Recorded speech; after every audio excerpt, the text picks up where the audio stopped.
Speaking from the future, I have pretty dangerous visions. So I thought I would make a podcast to talk about that, speaking from the future as I see it. After COVID is going to be something a little bit like during COVID, but much more stepped up with social distancing, but also with forced social separation, be it against your will or not. How's this going to happen? Well, as a comparison to explain, we could look at the surveillance state, which is now arising in China with their closed circuit cameras and their social points system. And we could look at how in the United States and in some countries of Europe which have enough economy, many shopping malls and even things like the underground metro stations are starting to install software and face scanners which will scan your face and temperature and your blood pressure and so on before you enter the shopping mall or try to board a train. And so when you try to enter a shopping mall or board the train and the face scanner detects that you have a high temperature, it might be just a cold or influenza, but you will not be able to open the door of the train or the shopping store. And so also, if you turn out to have some kind of virus, you will then be quarantined, and every place you have been before that where you have been scanned, and in the moment without scanners, here in Thailand, for example, when we enter a 7-Eleven shop, we have to sign our name and have our faces scanned.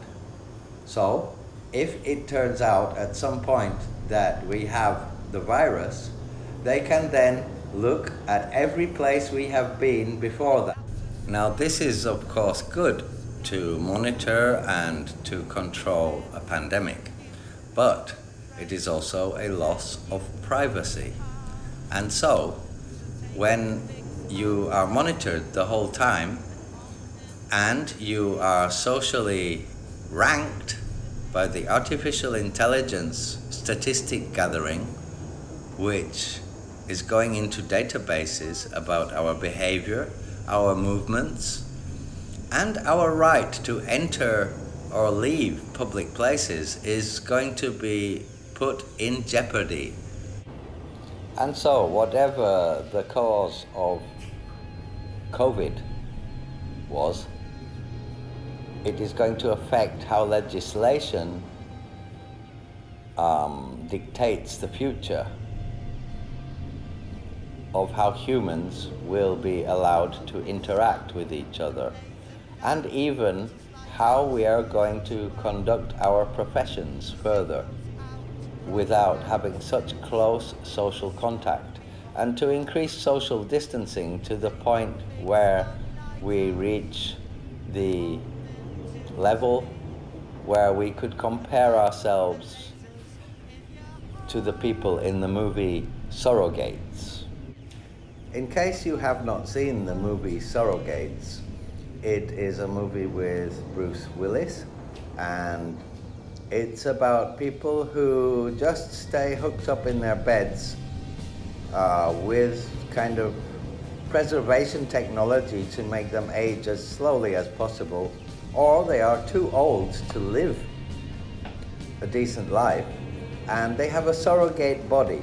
And so they can be plugged into the surrogate body with their consciousness and go out like a young handsome man or a beautiful young girl and interact with other people, whilst actually their real body is still at home in a bed and is perhaps 90 years old and decrepit. And so this will, of course, prevent pandemics, but will also increase our lack of resistance to bacteria and pandemics, because we will not be getting exposed to the various bacteria which cause our bodily defense system to develop antipathogens, yeah?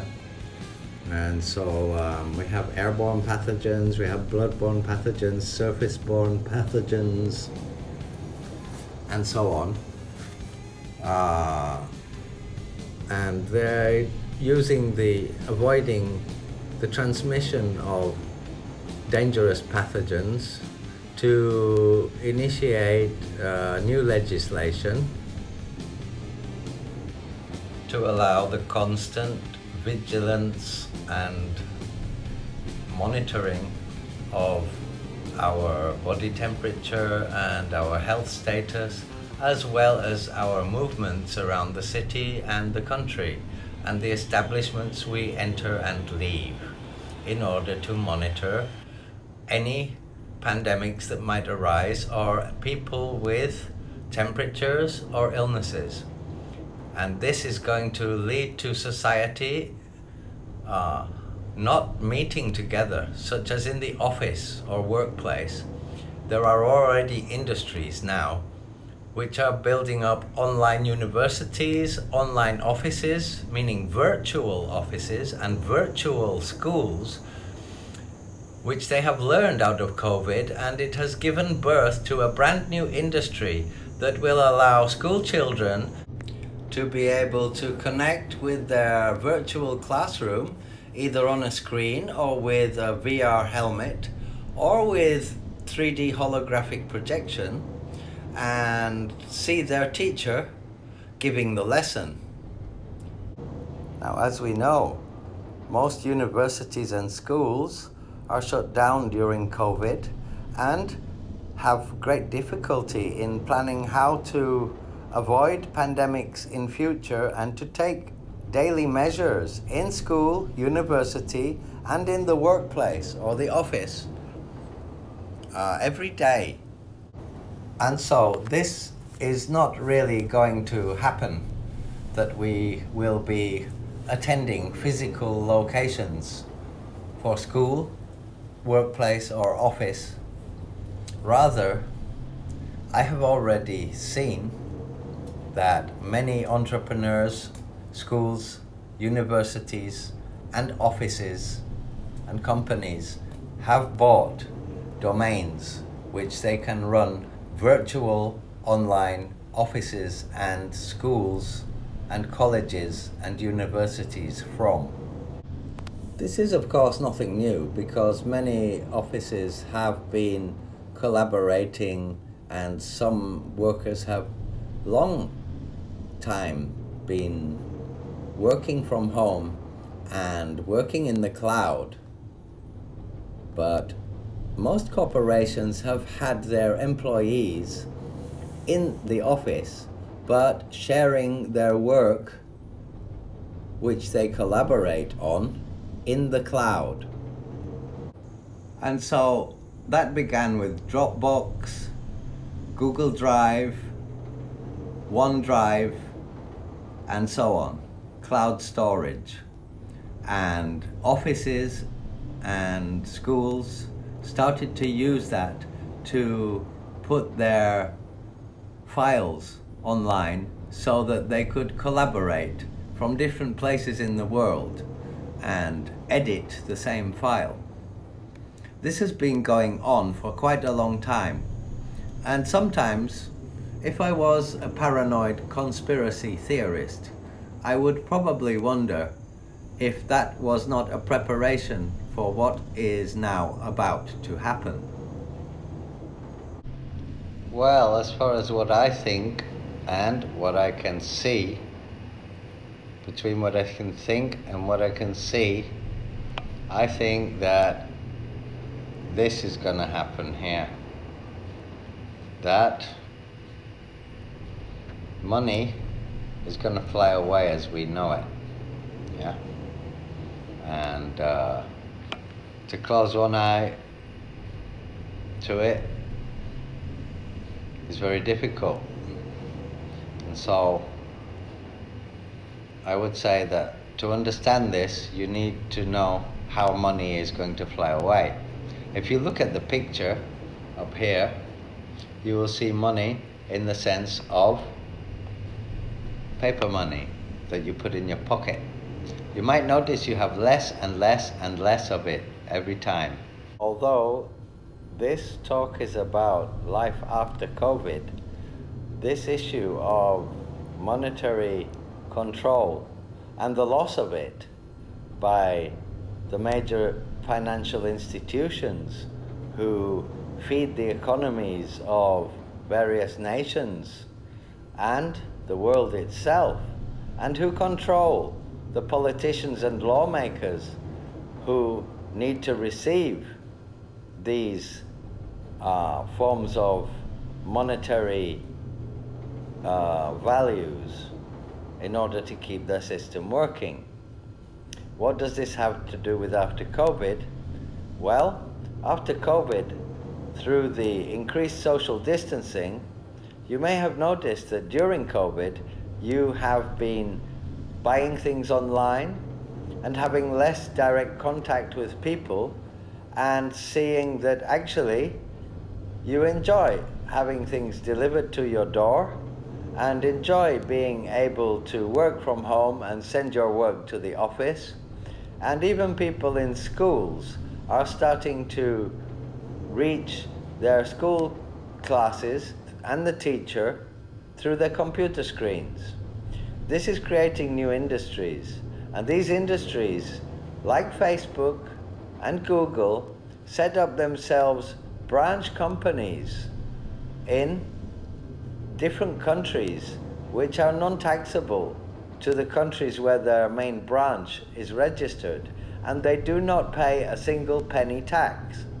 And so it is not just the sovereign individuals, the digital nomads, but also the great mega corporations who are making billions and hundreds and thousands of billions of dollars, who are evading their money going through the circulation of governmental and national monetary systems, and where circulation, consumption, and trade and sales does not go through their taxable due process. This is, of course, one of the causes of the beginning of the fall of any civilization. And so this is related with COVID, because COVID has stopped off international flights and has destroyed international trade and destroyed the economies of multiple industries which are amongst the most profitable industries on the planet, including logistics, who are actually making money by finding ways around of how to transport things. But airlines, for example, Thai Airways, the national airline, has now gone bust and doesn't exist anymore in the moment. And the Thailand Post, because I live in Thailand, is not doing anything at all. Only FedEx, DHL, and Thailand are doing within Thailand and EMS, but no foreign postage, because no aeroplanes are flying. DHL can fly with their own planes, as can FedEx, and they have their own routes so that they can go overseas or on land, or land in a certain country and take it across the border from a few kilometers away. So they could perhaps fly from Thailand to Mexico with my parcels in a plane, but not to America, but send overland in a truck from Mexico to America and then fly it further in their own plane from Mexico City, from Anaheim, or let's say Los Angeles, yeah, or Baja California, probably, to New York, or wherever I wanted to send it, Los Angeles, San Francisco, yeah. You have companies like myus.com who are finding roundabout ways of sending things to countries which do not accept parcels from the other country. And so it's all getting through anyway. But the government isn't cashing in on it with their national postal systems. And so most of the economy of the world is now a dark economy, a personal economy, a nomadic economy, and it is not taxable or pertinent to the laws of any country. And this is depleting the economies of these countries and going to cause the fall of this particular system. Except it's not, because governments themselves are wanting to go digital and create digital money instead of printed paper money, which is why we have less and less paper money in our pockets, because it is much easier to fool the people where the money is being created when it's just numbers on a screen. And that is how the current system of rule and governance, enslavement through paid employment, which came from paid education for a qualification, and which requires you to rent or buy a house and indebt yourself, and to perhaps buy a car on hire purchase in order to travel to work, and never get your total debts paid until you become retired. And there you go. That's your life wasted. And so, the sovereign individual endangered the existence of this current system of rule and governance and enslavement, but in fact, they have figured a way around it. And so after COVID, we will be cashed in on, but we will no longer be allowed to socialize, to gather en masse, nor will we be allowed to communicate freely without being monitored. And artificial intelligence will monitor us and categorize us within a very limited series of categorizations, which will then profile us as certain types of people. And, knowingly or not, society will suffer being victims of social ranking, just like in China's surveillance state.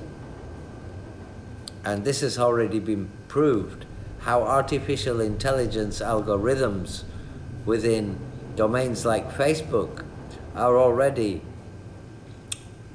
judging the book wrongly by the cover, and they are already categorizing people wrongly, because they are not taking every facet of a person into consideration.